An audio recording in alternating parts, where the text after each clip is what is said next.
सद्गुरूंनी सांगितलंय की सर्वांच्या सुखात तुझं सुख लपलेलं आहे, लक्षात ठेव. सर्व सुखी तर तू सुखी. इतर जर दुःखी असतील तर तू सुखी कधीच होऊ शकणार नाही, लक्षात ठेवायचं. आपलं काय असतं, आपण स्वतः सुखी होण्याच्या प्रयत्नामध्ये असतो. मी आणि माझं हे ओझं घेऊन आपण फिरत असतो, कायम फिरत असतो. का फिरत असतो? मला माझं शिल्प घडवायचंय, मला यशस्वी व्हायचं आहे, मला पैसा कमवायचा आहे, सगळं मला मला मला करत असतो. त्यामुळे त्याला ते ओझं घेऊन फिरत असतो आणि ओझं घेऊन फिरता फिरता एक दिवस तो मरतो. मी आणि माझं हे उपयोग नाही, लक्षात ठेवा. मी आणि माझं. काही लोक कुपमंडूक प्रवृत्तीचे असतात. आपल्याला मिळालं झालं, बाकी गेले खड्ड्यात. म्हणून एक लक्षात ठेवायचं, हे सद्गुरूंनी हा जो मार्ग सांगितलेला आहे ना, हा मार्ग दिसायला कठीण आहे, करायला तर जास्त कठीण आहे आणि पटायला तर खूप कठीण आहे. आणि इतरांचं करण्यामध्ये कोणालाही इंटरेस्ट नाही, लक्षात ठेवा. इतरांना सुखी करण्यामध्ये कोणाचाही इंटरेस्ट नाही. पण एक लक्षात ठेवा, इतरांना सुखी नाही केलं तर तो तुम्हाला सुखाने जगायला देणार नाही, हे लक्षात ठेवा. हे लक्षात ठेवण्याची गोष्ट आहे. तुम्ही कितीही श्रीमंत झाला, शेवटी तो तुम्हाला लुबाडणार हे नक्की. कारण तो तुम्हाला सुखाने जगायला देणार नाही. म्हणून सर्व सुखी तर मी सुखी हे तत्व जेव्हा आपण आचरणामध्ये आणू तेव्हाच आपण खऱ्या अर्थाने सुखी होऊ. म्हणून आपल्याला जर यशस्वी जीवन जगायचं असेल तर सद्गुरू म्हणतात, महत्वाकांक्षा पाहिजेच. पाहिजेच, सगळीकडे चल लावतात सद्गुरू, पाहिजेच. पण कशी पाहिजे? जी महत्वाकांक्षा तुला सुखी करेल आणि समाजाला पण सुखी करेल, राष्ट्राचं हित सांभाळेल, अशी महत्वाकांक्षा बाळग. डॉक्टर हो, कशासाठी? गडगंज पैसा मिळवण्यासाठी नाही. डॉक्टर कशासाठी व्हायचंय? मी सर्वांचं आरोग्य राखीन, सर्वांना मी आरोग्य देईन. ह्या विचाराने जेव्हा तू डॉक्टर होतोस तेव्हा तू यशस्वी तर होतोच, पैसा तुझ्या मागे लागतोच, तुला काहीही कमी पडत नाही. पण तू खऱ्या अर्थाने राष्ट्राचं हित जपतो. म्हणून इंजिनियर हो, डॉक्टर हो आणि कोणी हो, वकील हो, पण राष्ट्रहित. महत्वाकांक्षा कशी पाहिजे? स्वतःचं हित आणि राष्ट्राचं हित. सद्गुरू प्रॅक्टिकल आहे, वास्तववाद. सद्गुरू असं म्हणत नाही की त्याग कर, सगळं सगळं त्याग कर आणि राष्ट्राचं हित कर, समाजाचं हित कर, असं सद्गुरू सांगत नाही. तुझं हित सांभाळ, प्रॅक्टिकल. स्वतःचं हित सांभाळत सांभाळत इतरांचं हित जप, मग तुझं हित सर्वजण जपतील, हे लक्षात ठेव. आता हा जो मार्ग सद्गुरूंनी सांगितलेला आहे ना, हा सद्गुरूंनी जो मार्ग सांगितलेला हा खूप प्रभावी मार्ग आहे, लक्षात ठेवा. आणि ह्याच्यावर श्रद्धा पाहिजे आपली, ह्या सिद्धांतावर आपली श्रद्धा पाहिजे की मी जर दुसऱ्यांना सुखी करीन, स्वतः सुखी होऊन, तर मी खऱ्या अर्थाने यशस्वी होऊन. ह्या सिद्धांतावर जर तुमची श्रद्धा बसली तर तुम्ही खऱ्या अर्थाने यशस्वी होणार, सुखी होणार. म्हणून आपण आपलं आरोग्य राखलं पाहिजे. त्या आरोग्यासाठी आपले विचार चांगले पाहिजे, त्याच्यासाठी आपल्यावर संस्कार चांगले व्हायला पाहिजे, आपली संगती चांगली असली पाहिजे. ह्या सगळ्या गोष्टींची गरज आहे. नुसतं आरोग्य मेडिसिन घेऊन होत नाही, नुसती औषधं घेऊन कोणीही बरा होऊ शकत नाही, हे लक्षात ठेवा. कोणीही बरा होऊ शकत नाही, त्याला विचार कारणीभूत असतात. आपल्याकडे एक प्रख्यात हार्ट सर्जन डॉक्टर विद्याधर लाड, त्यांनी सांगितलेली गोष्ट सांगतो. त्यांच्याकडे एक 35 वर्षाची एक बाई आली, तरुण बाई.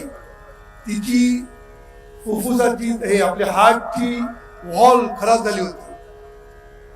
जेव्हा त्यांनी चेकअप केलं तेव्हा त्याला कळलं की ह्या वॉलचं म्हणजे झडपेचं, हार्टला जी झडप असते उघडायची बंद करायची, ती झडप उघड बंद होत नव्हती. त्याच्यासाठी ऑलरेडी एक ऑपरेशन झालं होतं, मोठं ऑपरेशन. पण ते ऑपरेशन झाल्यानंतर आपल्याला सतत एक गोळी घेणं गरजेचं असतं. रोज एक गोळी घेणं खूप गरजेचं असतं, नाहीतर त्याचा पुन्हा परिणाम होऊ शकतो. तशी कल्पना डॉक्टरनी तिला दिली होती. तरी सुद्धा प्रत्येकाला असं वाटतं की आता मी ऑपरेशन झालं म्हणजे सगळं झालं, आता आपोआप झडपा चालतील, झडपा चालायला काय पाहिजे, नो प्रॉब्लेम. म्हणून त्यांनी मेडिसिन मध्ये घेतलंच नाही. एक 8-10 दिवस मेडिसिन घ्यायला विसरली आणि पुन्हा ती झडप बंद व्हायला लागली. तेव्हा ती धावत धावत डॉक्टरकडे. खरं म्हणजे इमर्जन्सी ऑपरेशन करण्याची वेळ असते अशा वेळेला, कारण झडप जर बंद झाली संपूर्ण हृदयाचा प्रॉब्लेम होऊ शकतो. पण डॉक्टरांनी सगळं चेकअप केल्यानंतर त्यांना असं वाटलं की ही इमर्जन्सी कंडिशन नाहीये, आपल्याला 10-15 दिवस थांबायला अलाउड आहे. डॉक्टरला कुठेतरी असं वाटलं, हे पण महत्वाचं आहे, लक्षात ठेवा. डॉक्टरांना वाटणं हे पण महत्वाचं आहे. डॉक्टरांची कुठेतरी अशी इच्छा होती या तरुण वयामध्ये हिचं पुन्हा ऑपरेशन करणं बरोबर नाही, योग्य नाही तिच्या शरीराच्या दृष्टीने. म्हणून त्यांनी काय तिला सांगितलं की तुला मी एक औषध देतो, हे औषध जर तू 10 दिवस घेशील तर तुला ऑपरेशन करावं लागणार नाही. पण ह्याचा चान्सेस फार कमी आहे. 99% ऑपरेशन करायलाच लागणार आहे. पण कधी कधी असं होतं की औषधाने सुद्धा बरं होऊ शकतं, असं डॉक्टरांनी तिला सांगितलं. झालं, ती गेली घरी. 10 दिवसांनी परत आली. आल्यानंतर डॉक्टरांनी तिला विचारलं, औषध घेतलं बरं? हो, औषध घेतलं. तुम्ही चेक करा आता. डॉक्टरनी चेक केल्यानंतर डॉक्टरांना आश्चर्य करण्याची वेळ आली. पुन्हा झडपा आपोआप चालायला सुरुवात झाल्या होत्या. डॉक्टर खुश झाले, आपण औषध दिलं आणि औषधाचा परिणाम झाला. मग डॉक्टर तिच्याशी बोलायला लागले, थोड्याशा गप्पा मारायला लागले. तेव्हा तिने काय सांगितलं ते सर्वात महत्वाचं. तिने काय सांगितलं, डॉक्टर तुम्ही मला जे सांगितलं की औषध घेतल्यानंतर कधी कधी ऑपरेशन टाळता येतं आणि औषधानेच माणूस बरा होऊ शकतो, हे कधी कधी मी लक्षात ठेवलं. आणि या कधी कधी मध्ये मी का नाही असा मी विचार केला आणि मी असं म्हटलं की 10 दिवसामध्ये मी बरी होणारच, हा विचार मी पकडला. हे औषध मला बरं करणार, त्या कधी कधी मध्ये मी येणार, असा विश्वास तिने बाळगला. असं तिने डॉक्टरला सांगितलं. तिला मन काय माहित नव्हतं, मन म्हणजे काय, मनाचं सामर्थ्य काय माहित नव्हतं, विचारांचं सामर्थ्य माहित नव्हतं. तिने डॉक्टरांचा फक्त एक शब्द पकडला, कधी कधी होऊ शकतं ना, मध्ये माझ्या बाबतीत होईल, हा तिने पक्का विचार केला आणि तिचं ऑपरेशन टाळलं. म्हणजे नुसतं औषध काम करत नाही, लक्षात ठेवा. हे जे कधी कधी आहे ना, तिकडे जे लागतं तो विचार आहे, लक्षात ठेवा. म्हणून हा विचार जेव्हा तुम्ही करता तेव्हा आपलं आरोग्य सुधारायला मदत होते, लक्षात ठेवा. नुसती मदत नाही, विचार हा सर्वात महत्वाचा घटक आहे, हे लक्षात ठेवायचं. म्हणून सद्गुरूंनी गर्भसंस्कारावर खूप महत्व दिलेलं आहे, बाल संस्काराला खूप महत्व दिलेलं आहे. म्हणून आमच्याकडे सगळे कोर्सेस सुरू असतात, गर्भसंस्कार, बाल संस्कार, विद्यार्थ्यांना मार्गदर्शन, त्याच्यानंतर कौटुंबिक सौख्य, तरुणांना घडवण्यासाठी सोने करा आयुष्याचे, असे निरनिराळे वर्कशॉप, निरनिराळे कोर्सेस आपण घेत असतो. हे का घेत असतो? तरुण पिढी चांगली घडवण्यासाठी, लक्षात ठेवा. सद्गुरूंचा संकल्प आहे ही तरुण पिढी जी आज आपल्याकडे तरुणांचं, आपले पंतप्रधान नेहमी म्हणत असतात की सगळ्यात तरुण लोक इंडियामध्येच आहेत, बाकी युरोप लोकांमध्ये म्हातारे लोक आहेत. बाकी फक्त इंडियामध्ये जवळजवळ 30% की काय पर्सेंटेज तरुण लोक आहेत, तरुण. आणि हे तरुण लोक या देशाचा महासत्ता बनवणार आहे. पण केव्हा? ते सुसंस्कृत होतील तेव्हा. ती जर पिढी व्यसनानी मस्त व्यसन घेत राहिली किंवा काही काम न करता नुसतं आराम करत राहिली, नको ते धंदे शॉर्टकट घ्यायला लागले, तर ही पिढी सुधारणार नाही आणि आपला देश महासत्ता होऊ शकत नाही. म्हणून आपल्या सरकारने जे अभियान राबवलेली आहेत, ही सगळी अभियान देशाचा विकास करण्यासाठी राबवलेली आहे. आणि हे विकास करताना 2 गोष्टी महत्त्वाच्या असतात. विकास या शब्दामध्ये 2 गोष्टी आहेत. एक म्हणजे विज्ञानाची कास म्हणजे विकास, वी म्हणजे विज्ञान आणि वी म्हणजे विवेक. तो विकास कसा घडला पाहिजे? विज्ञानाची कास धरून विकास घडला पाहिजे, त्याला उत्कर्ष म्हणतात. आणि विवेकाची कास धरून जे होतं त्याला उन्नती म्हणतात, लक्षात ठेवायचं. म्हणून सुसंस्कृत पिढी, सुशिक्षित पिढी दोन्ही व्हायला पाहिजे, तरच आपल्या देशाचा विकास होऊ शकतो. म्हणून खऱ्या अर्थाने विकास जर करायचा असता तर सरकारना आमच्या जीवन विद्येची नितांत गरज आहे, लक्षात ठेवायचं. ही गरज ओळखूनच जीवन विद्या मिशनने या संपूर्ण सर्व अभियानामध्ये भाग घेतलेला आहे. सरकारची जेवढी अभियान आहेत ही सगळी अभियानं आपण ग्राम समृद्धी अभियानामध्ये राबवणार आहोत. प्रत्येक गावागावामध्ये ही सगळी अभियानं, व्यसनमुक्ती अभियान, स्वच्छता अभियान, सगळे अभियान आम्ही राबवणार आहोत. आणि त्याच्याही वरती म्हणजे लोकांना सुसंस्कृत करण्यासाठी जे काही खरे संस्कार द्यायचे, खरे म्हणतो मी, खरे संस्कार.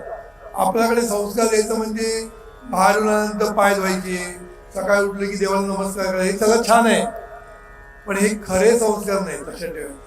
हे फक्त आचरणाचे संस्कार आहेत.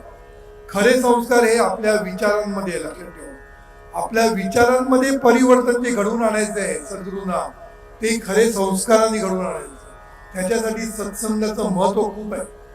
सत्संगाचं महत्व काय आहे की सत्संगानेच आपल्या मनामध्ये विचारांमध्ये बदल होऊ शकतो, विचारामध्ये परिवर्तन होऊ शकतं.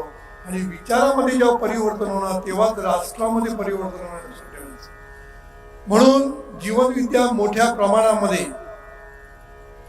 सरकारची अभियान तर राबवणारच आहे, पण त्याच्याबरोबर आपल्या सद्गुरूंचे विचार हे जनसामान्यापर्यंत पोहोचवायचं काम करणार आहे. आणि जीवन विद्या म्हणजे काय, शेवटी जीवन जगण्याची कला हो. आम्ही बाकीचं काही शिकवत नाही, कुठल्याही खडे अंगठ्या देत नाही, कुठलीही कर्मकांड करायला सांगत नाही. आम्ही फक्त विचार देतो, ज्ञान देतो, साधना देतो, जेणेकरून त्यांच्या स्वतःचा विकास ते स्वतः घडवून आणणार. म्हणून तूच आहे तुझ्या जीवनाचा शिल्पकार, लक्षात ठेवायचं. म्हणून सद्गुरूंनी हा जो संस्कार दिला आपल्याला, हा संस्कार खूप महत्वाचा आहे. आपल्याला जर या संस्कारावर श्रद्धा बसली, या विचारांवर श्रद्धा बसली, तर आपण खऱ्या अर्थाने सुसंस्कृत होऊ आणि खऱ्या अर्थाने यशस्वी होऊ. म्हणून श्रद्धा कशावर पाहिजे? आई वडिलांवर श्रद्धा पाहिजे, आपल्या शरीरावर श्रद्धा पाहिजे, आपल्यामध्ये असलेल्या ईश्वरावर श्रद्धा पाहिजे, आपल्या मनाच्या सामर्थ्यावर श्रद्धा पाहिजे. आपली श्रद्धा वेगळीच असते. आपण श्राद्ध करतो, श्राद्ध करतो म्हणजे काय? मेल्यानंतर फोटोला हार घालतो आणि ते काय पिंडदान असतं ना, म्हणजे भाताचा एक उंडी कावळ्याला खायला घालतो आणि श्राद्ध करतो आपण. पितरांना हे देऊन काही फायदा नाही, पितर येऊन खाणार नाही, इकडे कोणी अजूनपर्यंत आला नाहीये. आणि आपण आपल्या पितरांना कावळा कशाला बनवायचं, मला हे कळत नाही. कावळे येऊन खातात म्हणजे आपले पितर येऊन खातात. याच्याबद्दल एक कबीरांची गोष्ट सुंदर आहे. कबीर जेव्हा 9 वर्षाचे असतात, लहान असतात, तेव्हा ते आपल्या गुरुकुलमध्ये गेलेले असतात, गुरुंकडे शिकायला गेलेले असतात. तेव्हा त्यांचे गुरु म्हणतात, आज आपल्या पितरांचं श्राद्ध करायचं आहे, पितरांना खीर द्यायची. कबीर म्हणतो, बरं, लहान मुलगा असतो तो जातो, वाटेत त्याला गाय दिसते मरून पडलेली, तो इतर घास गोळा करतो आणि तिला देतो चारा गाईला. आणि गाई चारा खाण्याचा वाट बघत बसून राहतो. कित्येक वेळ हा येत नाही म्हटल्यानंतर गुरु त्याला शोधायला बाहेर पडतात आणि बघतो काय मेलेल्या गाईच्या समोर बसून वाट बघत बसलाय. त्यांनी कबीराला विचारलं, तू काय वेडाबिडा आहेस काय, इथे तू कशाला बस, तुला काय वेडा आहे? ती गाय मेलेली आहे, ती तुझा चारा खाणार आहे का? आपली जर खीर आपले पितर मेलेले खाऊ शकतात, तर गाय चारा का नाही खाणार? म्हणजे हा आपल्या गुरुला शिकवतो. गुरुचे डोळे त्यांनी उघडले. आपण श्राद्ध असं करतो मेल्यानंतर, सगळ्या गोष्टी मेल्यानंतर बॉडीला जाऊन सगळे नमस्कार करतात. एरवी न वाकत नाही, कुठेच वाकत नाही, तिथे वागतो जाऊन. हा मेला आहे ना, आता काय प्रॉब्लेम नाही. आपल्याकडे अशी पद्धत आहे, ते हे देतात ना, काय म्हणतात, खांदा देणं म्हणजे पुण्याचं काम असं समजलं जातं. खांदा देणं पुण्याचं काम आहे, पण आई वडिलांना जेव्हा जिवंत असतात तेव्हा त्यांची सेवा करणं हे पुण्याचं काम नाही. म्हणून खरं म्हणजे कबीराने असं म्हटलेलं आहे, आई वडिलांची जिवंतपणी सेवा करणं हे श्राद्ध आहे.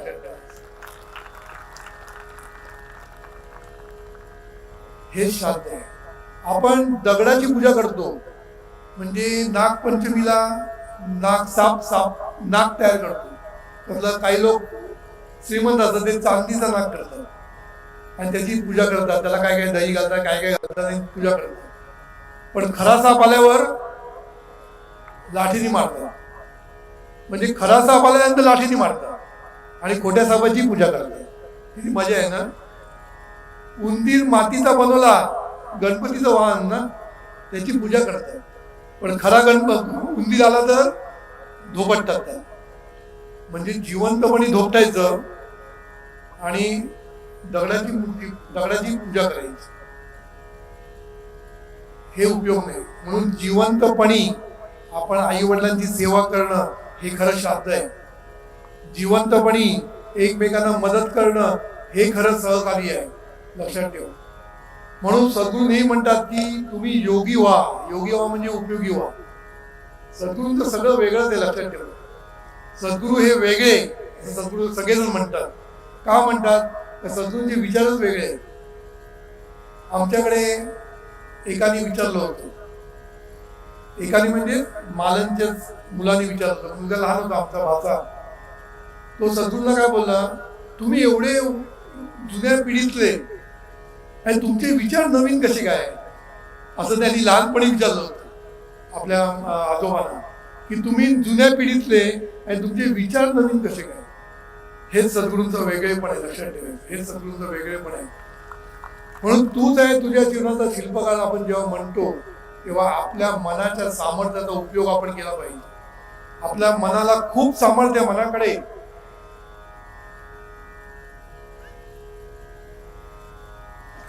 आपल्या मनाकडे सामर्थ्य म्हणजे का अतिशय सामर्थ्य आहे मनाकडे, त्याला काही कमी नाही आहे मनाच्या सामर्थ्याकडे. मन आपलं काहीही करू शकतं. एका पुस्तकामध्ये लिहिलेलं आहे असं, माइंड ओव्हर मेडिसिन म्हणून एक पुस्तक आहे. त्यांनी म्हटलंय की माइंड हे मेडिसिन पेक्षाही महत्वाचं आहे. आणि त्याच्यामध्ये एक शब्द वापरलाय, त्याने एक वाक्य टाकलेलं आहे. त्यांनी म्हटलंय नथिंग इज इनक्युरेबल, म्हणजे कुठलाही रोग असाध्य नाहीये. कुठलाही रोग असाध्य नाही असं म्हटलेलं आहे.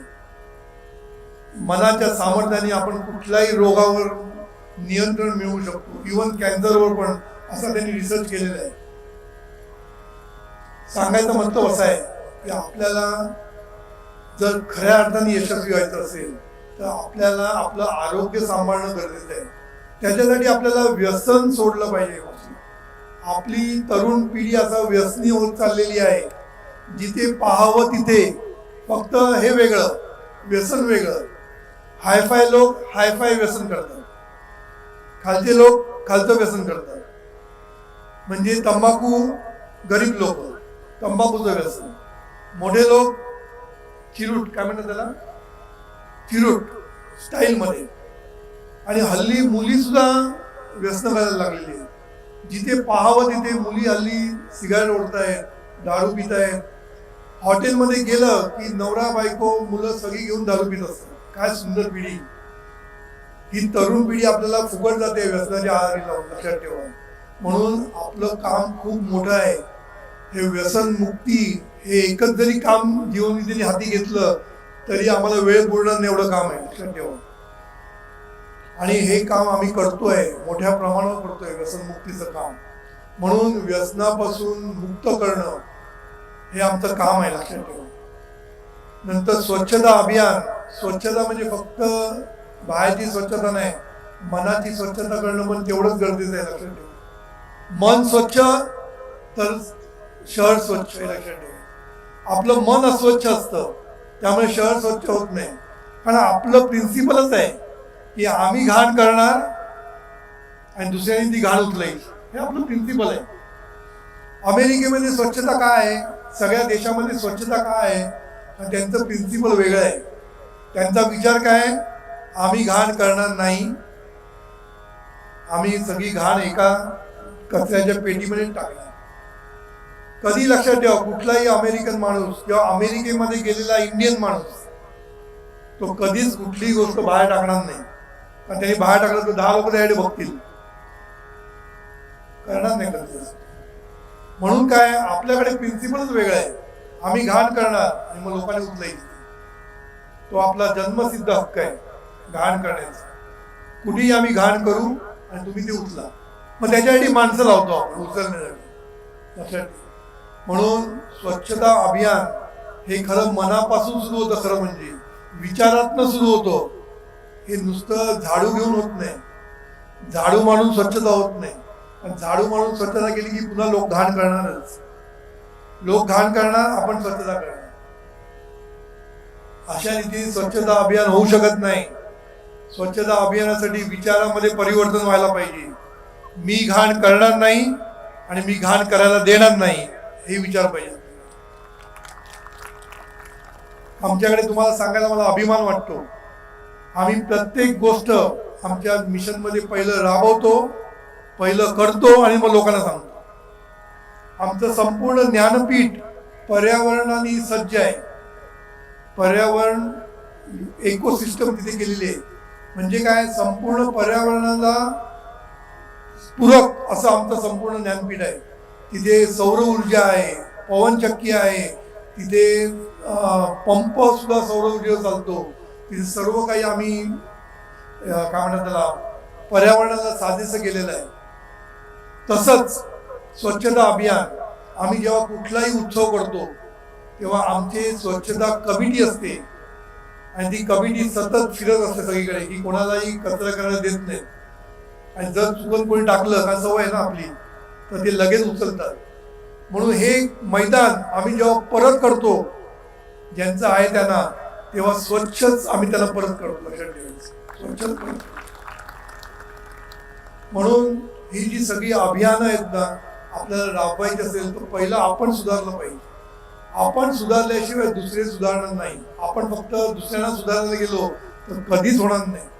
म्हणून मगाशी मी जी गोष्ट सांगितली, सद्गुरूंचं ज्ञान ते पहिलं आपल्यामध्ये रुचवलं पाहिजे आणि मग लोकांना सांगितलं पाहिजे. एक लक्षात ठेवू, लोकांना सांगेपर्यंत थांबायची गरज नाही. दोन्ही गोष्टी एकाच वेळेला करू शकतो आपण.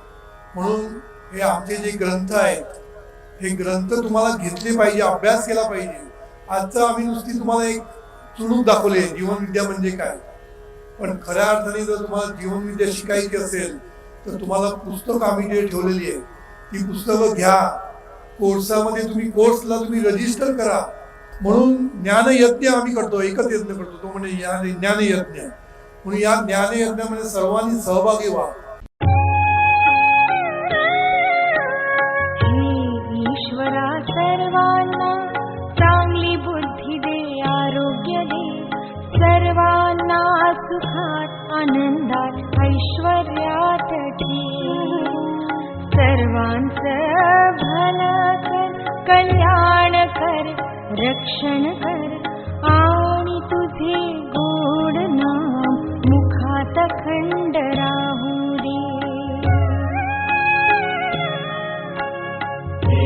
ईश्वरा सर्वांना चांगली बुद्धी दे, आरोग्य दे, सर्वांना सुखात आनंदात ऐश्वर्या